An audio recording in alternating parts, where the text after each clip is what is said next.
processos, de dificuldades, cujos quais eu não planejei. Por que será? Não é? Por que será que a vida, em alguns momentos, traz esses processos para nós? Quando nós fazemos esse questionamento, quando nós fazemos essas perguntas, nós vamos perceber que no nosso íntimo vai acender a lâmpada de percepções maiores, que vão trazer para nós respostas que já estão inseridas no nosso íntimo. Mas como assim você pode dizer que as respostas estão inseridas no nosso íntimo? Onde está o reino de Deus? Vamos lá. Onde está o reino de Deus, pessoal? Acho que eu errei de casa, hein? Errei de casa. Aqui não tem espírita. Tá todo mundo aí. Onde está o reino de Deus? No céu. Oi?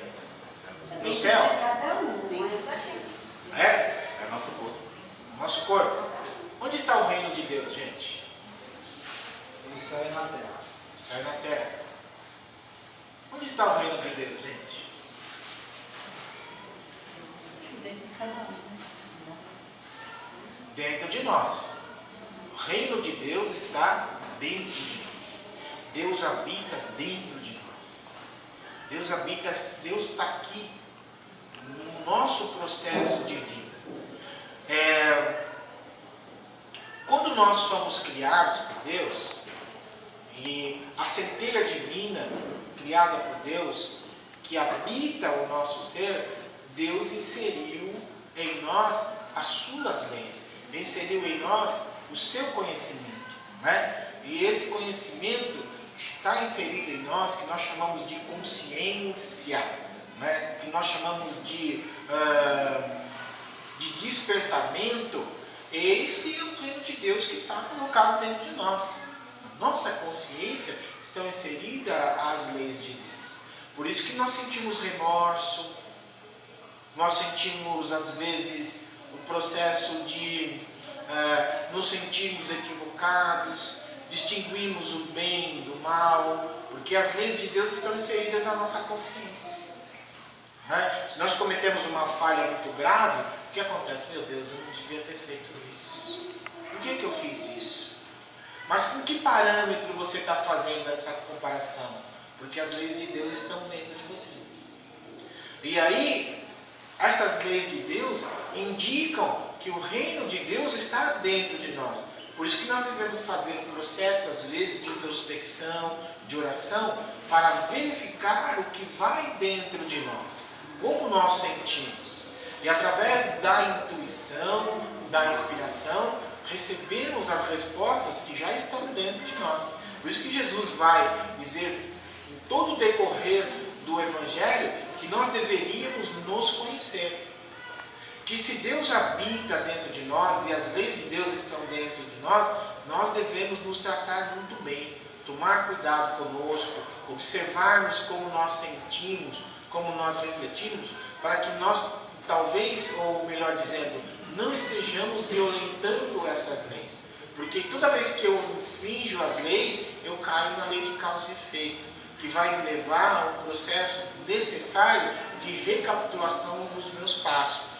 Não é? Por isso que a gente adoece. Nós adoecemos muitas vezes por processos internos, por processo íntimo. Nós movimentamos energias de sentimentos nocivos, sentimentos negativos. Esses sentimentos negativos fragilizam o nosso corpo e essa fragilidade do corpo nos leva a adoecer. Não como um processo de punição, mas como um processo para que eu reflita naquilo que eu estou errando. Quando Jesus curava as pessoas, o que ele dizia depois? Vai, não peques mais. Vai, não, todo mundo concorda com ela? O pessoal aí no fundo, concorda ou não? Não. Vai, não peques mais. O que é pecado? O que é o pecado? É fazer coisas contrárias à lei de Deus que é preciso fazer. Fazer o quê? Fazer as coisas que outras pessoas não têm paciência de estar fazendo. Isso, contra a lei de Deus, fazer as coisas que não deveriam fazer. E o que mais? O que mais é pecado? Fazemos mal para alguém. Fazer mal para alguém. Tudo isso vai refletir de que forma em nós? Na nossa consciência, no registro. Então nós podemos concluir de que nós estamos dizendo, Deus pune alguém? Não. Tem certeza? Absoluta. Absoluta? Tem mesmo? Tem certeza que Deus não pune ninguém? É você mesmo. Como que você sabe que é você? É porque eu estou fazendo coisa errada e vou responder pelos meus atos. Né? Mas se você vai responder, você vai responder para alguém. Para Deus. Para Deus não, mas ele não. Então Deus está te punendo. Se você vai responder para alguém, responde para. Você só pode responder para alguém. Ou para a sua própria Mas ele está me consciência. ensinando a errar. Eu estou errando, então eu vou ter que responder mesmo. É Deus que te ensina ou é você que se pune? Eu. Precisamos tomar um cuidado com isso. Porque toda vez que nós colocamos que percebemos que a lei de Deus nos corrige, nós precisamos entender que a lei corrige para o bem. Ela nos incita a fazer o bem. Por isso que no Evangelho segundo o Espiritismo nós vamos ter lá que fora da caridade não há. Agora tem caridade quando eu estou me autopunindo? Ai, eu não devia fazer isso. Eu fiz isso, eu sou espírita, eu sou católico, eu vou na igreja, eu ajoelho, eu arreio o joelho no chão e rezo e faço isso. Isso é o correto? Não, esse é o cara. Isso é o louco. Né? É o louco que pega um Deus bom, como Jesus nos apresentou, e transforma esse Deus num ser punitivo. Né? E nós todos, a boa maioria, interpreta Deus, o Pai de amor e misericórdia, no nosso íntimo, lá no nosso ego, dessa forma. Por isso que muitas pessoas ficam se reprimindo. Eu sou feio. Né? A pessoa é maravilhosa. Mas ela olha para o espelho, eu sou feio, olha, eu tô gordo, tô barrigudo, eu tô sem cabelo, nos anos 80 era um black, não, agora ficou rebelde, foi tudo embora, tá caindo, né? Não percebe o processo que ele trabalhou e que o processo do tempo, que nos é concedido por Deus, melhora a nossa própria vida. Quanto é que nós não aprendemos nesse processo de vida? Não é? Envelhecer é algo maravilhoso, porém para nós é uma tortura. Tem mulher que tem cabelo vermelho na segunda, cor de rosa na terça e azul na sexta e no sábado. O cabelo não aguenta mais, coitado. A cabeleireira olha assim, meu Deus, de novo essa mulher aqui, o cabelo vai morrer. Não é? E ela olha assim, vai insatisfeito consigo mesmo. Não encontra paz. Quantos de nós ainda não respira? E nós respiramos cachorrinho, nós respiramos dessa parte para cima, o pulmão nem enche, ele tem 3 ou 2, não sei se são 2 ou 3 litros, mas ele respira da parte de cima, não consegue respirar. Às vezes dorme, quando dorme é um sono agitado, né? Aquele sono que a pessoa vira de um lado do outro, isso quando não ronca. Em casa minha esposa falou que ronca, eu falei, é mentira. Como que você fala que é mentira? Eu que escuto, porque eu não escuto, se eu escutasse, podia mentir, mas eu estou dormindo, não sei se eu ronco. E eu não sei se eu acredito muito em você, porque você gosta de tirar sarro de mim, então eu não boto muita fé em você, fica bravo, né? E quando às vezes eu estou roncando, eu falei, eu vou gravar no celular. Falei, bendita a hora que inventaram o celular. Agora não dá para mentir mais. Então nós somos seres assim, meus irmãos. Cheios de qualidades e de vida, mas nós criamos tanto mecanismo de problemas, tantas ideias ruins, tanto grilo, vamos dizer assim, porque eles que são dos anos 60, né? Tanto grilo na cabeça, que a gente acaba adoecendo. E hoje nós temos um monte de doença que é psicossomática. E a psicossomática vem provar que as coisas são problemas da nossa cabeça. Caraminhola, que você colocou na cabeça. Quanta gente não dorme de ansiedade? Às vezes não aconteceu nada e a pessoa está planejando, está lá, imaginando no que vai acontecer, como se ela pudesse evitar o processo da vida. E quando chega no dia da tal coisa acontecer, a coisa não acontece, ela fica frustrada. Aí eu tinha tanta certeza que não ia acontecer alguma coisa. Aí você, certeza que ia acontecer o quê? É algo bom? Não, era de ruim. Tem que ter certeza que vai acontecer coisas boas. Nós estamos nos auto-sabotando. Eu saboto a minha própria vida e depois vou questionar com Deus por que a minha vida está ruim. Não é? Vou questionar com Deus por que a minha vida está ruim. Ai, Senhor, eu venho aqui, Senhor. Ora, eu peço uma vida digna. Eu peço uma casa. uma peruca nova. E nunca vê, Senhor. E por que, Senhor? E não percebe que isso são coisas quiméricas que ela deveria pedir a inteligência, a sabedoria para administrar isso. Outro dia, uma colega me disse que o namorado disse para ela que ela era uma pessoa fútil. Você é fútil. Eu perguntei, mas por que o seu namorado disse para você que você é uma pessoa fútil? E ela então me contou que porque ela comprou uma porta nova para a casa dela. Eu falei, nossa, seu namorado deve estar equivocado. Como é que você vai dormir numa casa sem porta em pleno 2014 com a rua cheia de companheiros equivocados, né? Que gostam do alheio? Você não pode dormir com a porta aberta. Mas ele me fala dessa forma. Fiquei avaliando a coisa e ela continuou a me questionar. Eu falei, olha, nos processos de relacionamento entre homem e mulher, namorado, o marido e mulher, existem muitas dificuldades. Na verdade, ele deveria acompanhar e perceber a importância do ato da namorada, né? No entanto, quando ele se refere de forma negativa, não dá para perceber se ele está com inveja, com ciúme, ou se ele está num processo de dizer que ela cometeu uma falha ou algo errado.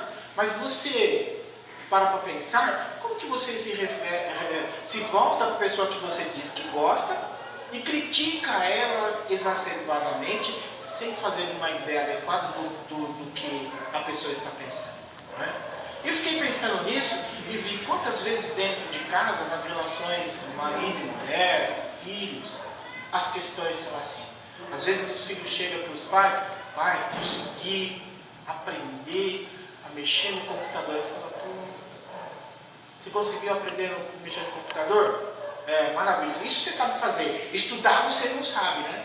E o pai não percebe que o computador hoje é a maior fonte de conhecimento. Se ele aprender a lidar no conhecimento com o computador e navegar nas páginas do conhecimento verdadeiro, ele vai dar aula no professor lá, que muitas vezes está atrasado.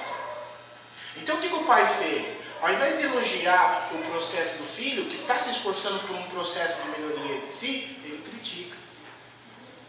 Ele faz o processo de crítica, frustra a criança, e a criança acaba frustrada achando que o mundo é ruim, que o mundo adulto é ruim. Então, quando chega uma determinada altura do processo de desenvolvimento dessa criança, ele vai achar que tudo à sua volta é ruim, porque ele aprendeu a ser, lá na infância, não é? Maltratado. Não digo do excesso, aquele que fica muito tempo na internet, porque precisa do equilíbrio.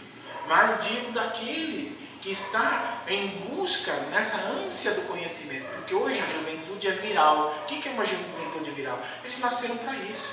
O computador para eles não tem segredo. Tem segredo para nós que somos mais velhos, que pega no mouse e fica ali horas e horas para tentar clicar. Eles não, ele pega ali, vai lá, clica, mostra, né? Pode pegar uma criança de 2, 3 anos, ele está lá no dedinho do celular, ele abre a tela, é dele, é o mundo dele. Então nós precisamos trabalhar esse elogio para formar o processo educacional da criança. Agora uma criança que vive no meio dos pais, que vive discutindo, não é? A criança, muitas vezes, que nesses dias nós observávamos, uma criança virou para nós e disse que na casa dele ele não estava aguentando mais viver. 4, 5 anos. Mas por que, meu filho, não aguenta mais viver na sua casa? Meu pai e minha mãe vivem brigando, não aguento mais, está um inferno. Está um inferno, tio. Devia separar logo, não é? Devia separar logo para que a gente possa ter uma convivência melhor. Doeu, porque percebemos que os pais, ao invés de tomar o cuidado de manter as suas discussões, as suas pendengas separadas das crianças, eles permitem que as crianças vejam, não é? Permitam que as crianças muitas vezes vejam algo ou ouçam algo que elas não sabem discernir. E depois nós questionamos, mais tarde, do jovem que vai ser criado e ele não quer casar. Não é? Lá em casa tem um de 2 metros, quase 2 metros de altura, 26 anos, estou rezando para Jesus para que ele arrume uma namorada e case logo, né? Sabe aquela história da pera, que não quer cair na pereira? Então tá uma pereira desse tamanho, forte, que é uma beleza, e quer casar. Precisa dar fruto. Mas ele está com medo do casamento, será? Ou algo nele ou em comum? Porque nós somos fruto daquilo que nós aprendemos uns com os outros.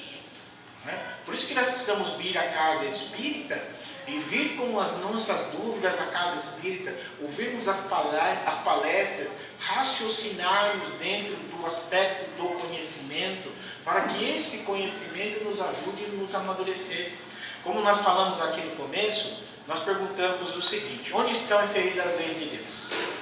E aí o que nós respondemos? Que estão na...